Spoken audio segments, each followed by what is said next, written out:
Telangana assembly సమావేశాలు మరి కాసేపట్లో మొదలు కాబోతున్నాయి. సభ ముందుకు కాళేశ్వరం కమిషన్ నివేదిక రాబోతుంది. అలాగే స్థానిక సంస్థల ఎన్నికలపై ప్రభుత్వం కీలక ప్రకటన చేయొచ్చనే ప్రచారం జరుగుతుంది. అయితే ఇటీవల జూబ్లీహిల్స్ ఎమ్మెల్యే మాగంటి గోపీనాథ్ అకాల మరణం చెందడంతో దివంగత శాసనసభ్యుడికి సభలో నివాళులర్పిస్తారు.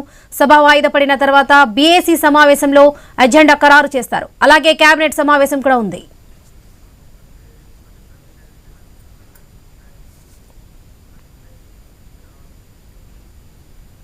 తెలంగాణ అసెంబ్లీ సమావేశాలు మరి కాసేపట్లో మొదలు కాబోతున్నాయి. సభ ముందుకు కాళేశ్వరం కమిషన్ నివేదిక రాబోతుంది. రైట్ కే విషయానికి సంబంధించి పూర్తి అప్డేట్స్ లైవ్ ద్వారా మా ప్రతినిధి ప్రవీణ్ అందిస్తారు. ప్రవీణ్.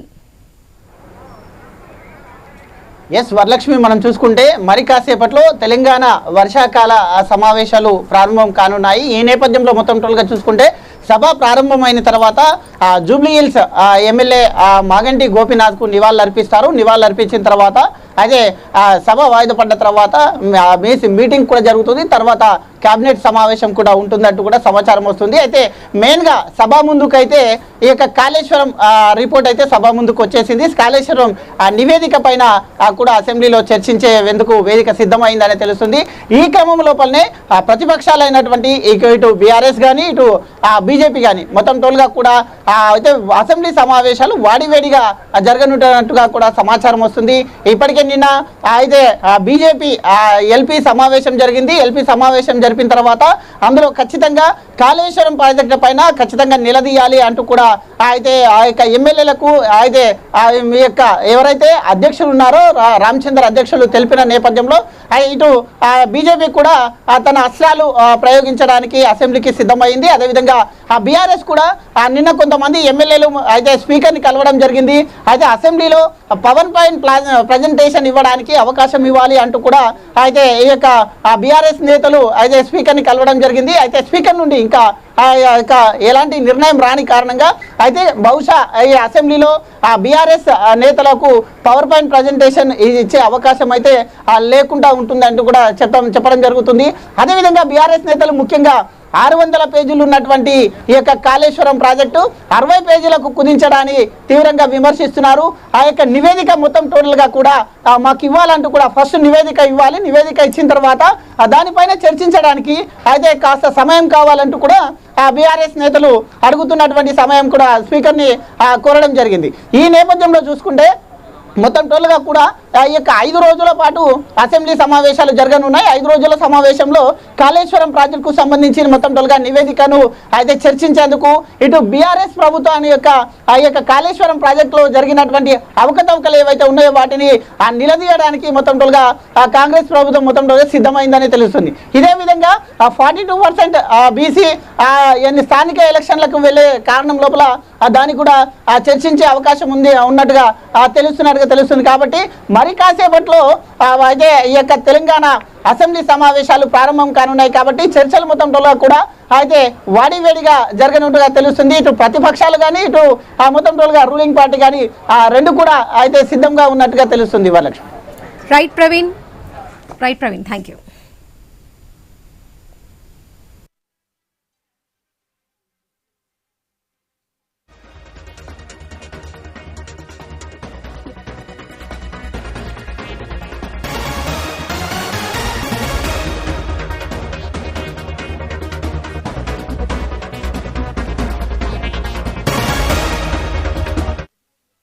తెలంగాణ అసెంబ్లీ సమావేశాలు మరి కాసేపట్లో మొదలు కాబోతున్నాయి. సభ ముందుకు కాళేశ్వరం కమిషన్ నివేదిక రాబోతుంది. అలాగే స్థానిక సంస్థల ఎన్నికలపై ప్రభుత్వం కీలక ప్రకటన చేయొచ్చనే ప్రచారం జరుగుతుంది. అయితే ఇటీవల జూబ్లీహిల్స్ ఎమ్మెల్యే మాగంటి గోపీనాథ్ అకాల మరణం చెందడంతో దివంగత శాసనసభ్యుడికి సభలో నివాళులర్పిస్తారు. సభ వాయిదా పడిన తర్వాత బీఏసీ సమావేశంలో అజెండా ఖరారు చేస్తారు. అలాగే కేబినెట్ సమావేశం కూడా ఉంటుంది. రైట్, ఇదే విషయానికి సంబంధించి పూర్తి అప్డేట్స్ మా ప్రతినిధి స్వామి లైవ్ ద్వారా అందిస్తారు. స్వామి, ఈ అసెంబ్లీ సెషన్లో కాళేశ్వరం రిపోర్ట్ ప్రవేశపెట్టి బీఆర్ఎస్ ను రాజకీయంగా దెబ్బకొట్టేందుకు వ్యూహం రచిస్తున్నట్లుగా తెలుస్తుంది. అంతేకాదు కాళేశ్వరం రిపోర్ట్తో బీఆర్ఎస్ చీఫ్ ను కార్నర్ చేయాలనే యోచనలో ఉన్నట్లుగా కూడా ఒక సమాచారం అందుతుంది. దీన్ని ఎలా చూడొచ్చు అంటారు? వరలక్ష్మి, ఈసారి అసెంబ్లీ వర్షాకాల సమావేశాలు హాట్గా కొనసాగే అవకాశం కనబడుతుంది. రాష్ట్ర ప్రభుత్వం గత బీఆర్ఎస్ సర్కారు చేసినటువంటి కాళేశ్వరం ప్రాజెక్టుకు సంబంధించినటువంటి ఆర్థికపరమైన అవకతవకలు, టెక్నికల్ విషయాలు, విధానపర నిర్ణయాల విషయంలో ఇప్పటికే జస్టిస్ పీసీ ఘోష్ కమిషన్ నివేదిక వేసి కమిషన్ నివేదిక ఇచ్చింది. నివేదిక దాదాపుగా 650 పేజీల నివేదికలో 60 పేజీల నివేదికను ఇప్పటికే ప్రభుత్వం బయటపెట్టింది. మిగతాది పూర్తి స్థాయి నివేదికను అసెంబ్లీ వేదికగా బయటపెట్టాలని చెప్పేసి రాష్ట్ర ప్రభుత్వం భావిస్తుంది. ఈరోజు అసెంబ్లీ సమావేశాల తొలి రోజు. ఈరోజు కేవలం సంతాప తీర్మానాలకే పరిమితం అవుతారు. ఒకవైపు శాసనసభలో జూబ్లీస్ ఎమ్మెల్యే, ఒకవైపు మాగంటి గోపీనాథ్, అదేవిధంగా శాసన మండలిలో ఒకవైపు మాగం రంగారెడ్డి, ఒకవైపు మరొక సభ్యుని యొక్క సంతాప సమావేశం తీర్మానం కొనసాగుతుంది. అసెంబ్లీలో సంతాప తీర్మానాన్ని ముఖ్యమంత్రి రేవంత్ రెడ్డి ప్రవేశపెట్టి తర్వాత చర్చిస్తారు. ఆ తర్వాత ఈరోజు సంతాప తీర్మానం వరకే అసెంబ్లీ ఎజెండా ఈరోజు ఖరారై ఉంది. తర్వాత మధ్యాహ్నం 1 గంటకు రాష్ట్ర కేబినెట్ సమావేశం ఉంది. అసెంబ్లీ సెంట్రల్ హాల్లోనే, ఒకవైపు హాల్ నెంబర్ 1లో ఈ సమావేశం కొనసాగుతుంది. ఈసారి అసెంబ్లీ సమావేశాల్లో తీసుకురావాల్సినటువంటి బిల్లులు కావచ్చు, కీలక అంశాలపైన ఈరోజు అసెంబ్లీ హాల్లో జరిగేటువంటి కేబినెట్ సమావేశంలో కీలకంగా చర్చిస్తారు. ఆ తర్వాత బీఎస్సీ సమావేశంలో అసెంబ్లీ సమావేశ ఎజెండాను ఖరారు చేస్తారు. ఈసారి అసెంబ్లీ సమావేశాల్లో మరోవారు ప్రభుత్వం బీసీ రిజర్వేషన్లకు సంబంధించినటువంటి 42% రిజర్వేషన్ సంబంధించినటువంటి ఒక బిల్లును తీసుకురావాలని భావిస్తుంది. గతంలోనే బీసీలకు కామారెడ్డి డిక్లరేషన్ ప్రకారం విద్యా ఉద్యోగాలు 42% రిజర్వేషన్ ఇచ్చేటువంటి 2 బిల్లుల్ని ఆమోదించి గవర్నర్ వద్దకు పంపడం జరిగింది. గవర్నర్ దాన్ని రాష్ట్రపతి వద్దకు పంపారు. ఒకవైపు అవి ఇంకా పెండింగ్లో ఉండగానే ప్రభుత్వం రాష్ట్ర హైకోర్టు తీర్పు మేరకు సెప్టెంబర్ 30వ తేదీలోపు లోకల్ బాడీ ఎలక్షన్స్ని కంప్లీట్ చేయాలని చెప్పి భావిస్తున్న తరుణంలో ఈసారి ఎలాంటి ఎజెండాతో ముందుకు వెళ్లాలని కూడా అసెంబ్లీ సమావేశాలు ప్రధానంగా భావిస్తున్నారు. అందులో భాగంగానే ఈసారి కాళేశ్వరం ఒకవైపు సంబంధించిన నివేదికనే ప్రధానంగా చర్చకు వచ్చే అవకాశం కనబడుతుంది. రాష్ట్ర ప్రభుత్వం ఈ 650 పేజీల నివేదికలో గత ప్రభుత్వంలో ముఖ్యమంత్రిగా పనిచేసినటువంటి కేసీఆర్, అదేవిధంగా ఇరిగేషన్ శాఖ మంత్రిగా పనిచేసినటువంటి హరీష్ రావు, ఆర్థిక శాఖ మంత్రిగా పనిచేసినటువంటి ఈటెల రాజేందర్, ఈ ముగ్గురు కూడా వీరికి సంబంధించిన నివేదికలో పలు కీలక అంశాలను ఇందులో పేర్కొనడం జరిగింది. ఇందులో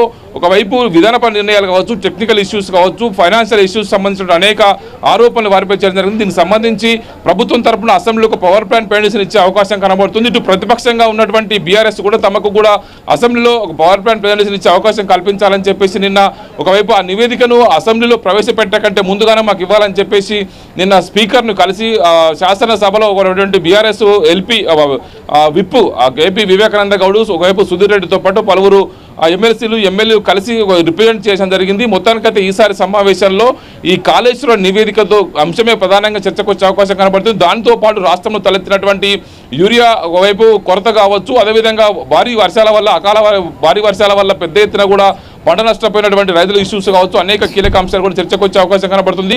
ప్రభుత్వానికైతే తొలుత ప్రాధాన్యంగా ఉన్నటువంటి ఇటు కాళేశ్వరం సంబంధించిన నివేదికను బయటపెట్టడం, దాంతో పాటు బీసీ రిజర్వేషన్ సంబంధించినటువంటి గత ప్రభుత్వం 2018 చేసిన చట్టం ప్రకారం బీసీలకు 23% రిజర్వేషన్ ఉన్నది. దాన్ని 42% పెంచాలంటే మొత్తం రిజర్వేషన్ల పర్సంటేజ్ 63% పోతుంది. 50% సీలింగ్ని ఒకవైపు తొలగిస్తూ చట్టం చేస్తున్నారు. ఈ చట్టాన్ని ఇప్పుడు మళ్ళీ సవరించాలంటే కూడా కేంద్రంలో ఉన్నటువంటి ఎన్డీఏ సర్కారు మాకు సహకరించట్లేదు. ఇప్పటికే ఒక ఆర్డినెన్స్ తీసుకొచ్చి గవర్నర్ వద్దకు పంపాము. దాన్ని గవర్నర్ కేంద్ర అటార్నీ జనరల్ వద్దకు పంపారు లీగల్ ఒపీనియన్ కోసం. దాంతోపాటు అంతకుముందు చేసిన 2 బిల్లులు కూడా రాష్ట్రపతి వద్ద పెండింగ్లో ఉన్నాయి. సుప్రీంకోర్టు తీర్పు మేరకు 90 రోజుల్లో రాష్ట్రపతి దానికి సంబంధించి ఏదో ఒక కన్సెంట్ ఇవ్వాలనేది ఏదైతే తీర్పు ఉందో దానికి సంబంధించి ఈసారి లీగల్గా ఫైట్ చేయాలని చెప్పేసి ప్రభుత్వం భావిస్తుంది. మొత్తానికి 2018లో గత కేసీఆర్ సర్కారు లోకల్ బాడీ ఎలక్షన్స్లో అర్బన్ లోకల్ బాడీస్, అదేవిధంగా రూరల్ లోకల్ బాడీస్ సంబంధించినటువంటి విషయంలో 2 టర్ములు ఒకే రిజర్వేషన్ అంశాన్ని కొనసాగించే ప్రతిపాదన ఉందో కొనసాగుతుంది. దానికి సంబంధించి ఇప్పుడు సవరణ చేయాలని భావిస్తున్నారు. ఇందులో భాగంగా ఇప్పుడు ఈసారి కనుక రిజర్వేషన్ రోస్టర్ మార్చాలనుకుంటే ఖచ్చితంగా దాన్ని కూడా ఆ చట్టానికి సవరణ చేయాల్సి ఉంటుంది. ఆ సవరణ కోసం కూడా ఒక బిల్లు ప్రవేశపెట్టడం కోసం ప్రభుత్వం ఆలోచిస్తున్నట్టుగా మనకు తెలుస్తుంది.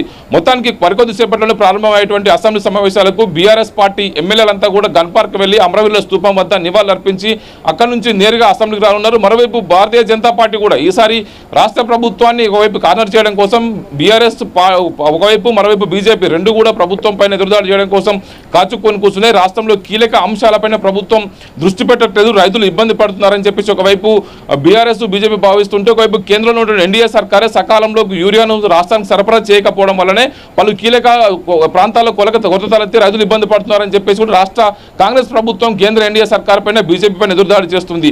ఇరువురు ఒకరిపై ఒకరు ఆరోపణలు చేసుకున్న పరిస్థితి నేపథ్యంలో ఒకవైపు యూరియా అంశంతో పాటు ఇటు లోకల్ బాడీ ఎలక్షన్ సంబంధించినటువంటి ఇష్యూస్ ని రాష్ట్ర ప్రభుత్వం కీలకంగా భావిస్తుంది. సెప్టెంబర్ 30వ తేదీలోపు ఈ లోకల్ బాడీ సంబంధించినటువంటి ప్రాసెస్ ని కంప్లీట్ చేయాలి చేయాలని చెప్పేసి రాష్ట్ర హైకోర్టు తీర్పు ఉన్న పరిస్థితుల్లో దానికి సంబంధించినటువంటి నేపథ్యంలో ఇప్పుడు ఖచ్చితంగా ఆ దిశగా అడుగులు ముందుకు వేస్తున్నారు. రిజర్వేషన్లు ఖరారు చేసుకోవడం, ఇప్పుడున్నటువంటి బిల్లును సవరించి బీసీలకు 42% రిజర్వేషన్లు ఇచ్చేటువంటి చట్టాన్ని చేసుకొని ముందుకు వెళ్ళడం సంబంధించిన కీలకమైన ప్రాధాన్యాలు ప్రభుత్వం ముందున్నాయి. అంతకుముందు అతిపెద్ద రాజకీయ అంశంగా ఈసారి ఈ కాళేశ్వరం రిపోర్ట్ను అసెంబ్లీలో ప్రవేశపెట్టే అంశం సంబంధించి కేసీఆర్ ఈసారి అసెంబ్లీ సమావేశాలు వస్తారా, కేసీఆర్ ను ప్రధానంగా టార్గెట్ చేసుకొని ఈసారి మరింతగా అసెంబ్లీలో వాడివేడి చర్చ జరిగే అవకాశం కనబడుతుంది. అందుకోసమే ఇటు అధికార కాంగ్రెస్ పార్టీ ప్రధాన ప్రతిపక్షంగా ఉన్నటువంటి బీఆర్ఎస్ పార్టీ రెండు కూడా ఎవరి వ్యూహాల వారు అయితే నిమగ్నమై ఉన్నారు. వరలక్ష్మి రైట్ స్వామి, థ్యాంక్ యూ.